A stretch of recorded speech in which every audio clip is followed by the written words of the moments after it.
What's up, y'all? We just finished up our live stream over on Instagram, going over the best new music we heard this week.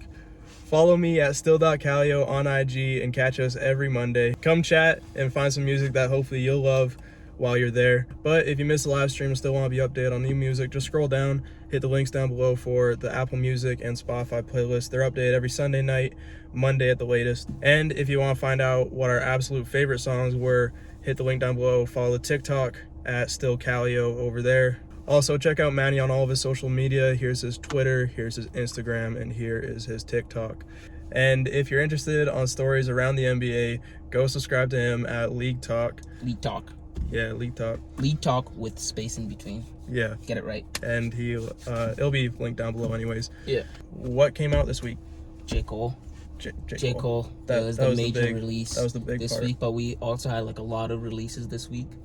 Yeah, there were a few others. There was a lot of songs this week. I downloaded a lot of songs this week. But first and foremost, J. Cole. After 3 years of not releasing music, he finally came back with the on-season. Just kidding, it's the off-season. The on-season. He had Revenge of the Dreamers 3, though. He was on, like... Oh, yeah, I forgot about six songs, I think. 6 songs, yeah. Something like that. Yeah. So, he's not been completely absent. Like a solo album. Yeah, no. Because Kendrick did that. Kendrick has been gone since 2017. I mean, but he was on that Black Panther thingy. Yeah. But Cole's back, and he had a few good songs on there. My favorite songs off of there is definitely My Life with like 21 Savage, and then Amari, and then Pride is the Devil. Pride is the Devil is pretty nice with Lil Baby. Yeah. It's pretty nice too. The project to me felt way more like a tape. Yeah, it was definitely a mixtape. It was definitely a mixtape over an album. Oh yeah, it was definitely like a mixtape. I started noticing it when My Life came on, and the sample chop was used so similarly to a lot with 21 Savage. Yeah. Like the way the sample is used for the beat and how they flow on it's so similar. Yeah. And I'm like, that just feels like it's definitely more of a it's definitely more of a mixtape. Like Drake's If You're Reading This It's Too Late, that's the same feeling I get when I listen to that album compared to every other thing else Drake has put out. Like it's so I'll need to go back to More Life. It's like for sure. More Life, I like More Life. But Same. if we're talking about J. Cole, not Drake. Yeah. But anyways, it was definitely a mixtape, but like had some we were expecting some more. I was expecting more features. I'm not gonna cap. I'd be capping if I said I wasn't expecting more features. But that's true. But I think going into it, we should have been expecting a mixtape with how it's basketball themed. Yeah. You know? Like, Friday Night Lights. Yeah, and then and he had the warm up. Yeah. Like, so it was like a mixtape. It's very much getting back to in that series. It's getting back to his roots basically. But also listening to Close, he's using cadences and flows that like Andre 3000 made really successful, or Eminem with Stan made really successful. And so it was like he was experimenting with other flows. Not, you know how classically mixtapes, you pretty much put your own verse on a beat that's already been out, hit song. That's not how mixtapes work anymore these days, but that's how they used to. And he kind of did a familiar flow on a new beat. Kind of, I don't want to say ripped a flow, like there's only so many flows, to be honest. Also on 100 Mil, he brings back the flow from Middle Child. Yeah. Oh, it's Middle Child? Yeah, it's from Middle Child. Huh. Part of the verse has the same flow from Middle Child. Definitely feels way more like a mixtape. 100% a mixtape. Definitely. Over an album. Yeah. But it's still good. There's still some songs on there that I really like. Yeah, and then what else this week? 21 Savage released the mini EP for little soundtrack for Saw. Yeah, had some really good.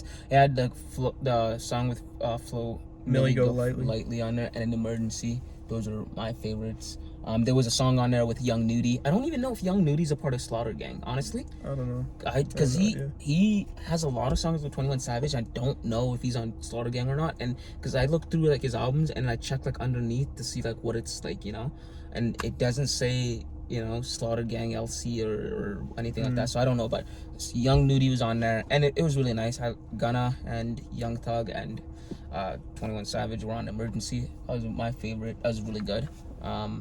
What else? On to a few other projects that I wanted to shout out was Tiacorine's album, which was that Luigi one. Yeah. You said a nice beat. That was a Kenny Beats song. And the album's pretty good. There was a couple like mixes here and there that were kind of strange to me. But I think she'll be around. Like I think she'll stay around. There was also Big Baby Gucci. Yeah. We listened to De Niro on the stream. Pretty nice. And it was a good song. I think the album's pretty good. And then there's Paris, Texas, Boys Anonymous. They had like half the album. It was like an 8-track or 9-track album, and like half of it had already been out. So it was kind of just like 4 extra songs came out, and I didn't really care for it too much. I'm not gonna lie. There was that His and Hers song with Uzi, 21, and Don Toliver. Yeah. No, it's Uzi, Gunna, Don Toliver. Yeah. And it was a Internet Money beat. Another. And you know that sound that they're known for, that Guitar loop traps. Yeah. That sound. Yeah. Yeah, that one. Yeah, they got that. And then there's another artist named Danielle, which I listened to, which I thought was a nice album as well. We listened to Boldface to the Sun. We both thought it was really nice. Definitely check it out. Nicki Minaj. Oh yeah, Nicki Minaj re-released her mixtape from 2009, and she was talking about some questionable things. No, we're not gonna talk about that part. Yeah, but she had a Drake. It'll be right here. It'll probably flash up. She had a Drake and Lil Wayne feature. Song was pretty long. I'm not gonna cap. Way too long. But I like the. It was Drake's just way verse. too long because it was a 4-bar loop. Yeah, it didn't switch up. It was a 4-bar loop. The 5th through 8 bar would be a little change in one of the vocal tones. Like one of the vocals will change just a little bit. So it was like essentially an 8-bar loop, but really a 4-bar loop for 5.5 minutes. Yeah, and Drake, I like Drake's verse was about 1.5 minutes long. I liked it. It was pretty nice. That's the Drake that I like. That's that Drake that not the like, how do I describe it? Like, so you know, like how he released like Scary Hours 2. Yeah. There are people that like What's Next, and then there are people that like Lemon Pepper freestyle. I'm one of those people that like the Lemon Pepper kind of Drake. Like I like the Wants and Needs Drake too. Like that was a nice song, but then I like the like Lemon Pepper is really nice. I think those last longer. Like they have more playback value because you have to go back and like actually dissect like the meaning of what he's saying and whatever. And that was kind of like one of the verses that he had on this. So did you listen to Georgia Smith? Her Will project? I heard she played Drake a long time ago though. It was okay. Yeah. It was okay. Yeah. That's all I can really say. Yeah, it was okay. That was the 3 amigos from Atlanta, ATL, East Atlanta, Zone 6, all that, announced their comeback to the rap game to take it over, as they would say. They have it in their head that there's some sort of Jordan in the game. They're Michael Jordan. So they chose a very interesting way to reintroduce themselves. They simply said, we're back. Like the same way that Michael did like a press release through his agent. It's like, I'm back. That's what they did. They're like, this is like a message from 300 Entertainment in Atlanta, Georgia, quality music, whatever. And Amigos just want to say we're back. And so they're releasing their album June 11th. Culture 3 on June 11th. And the rap game has been put on notice.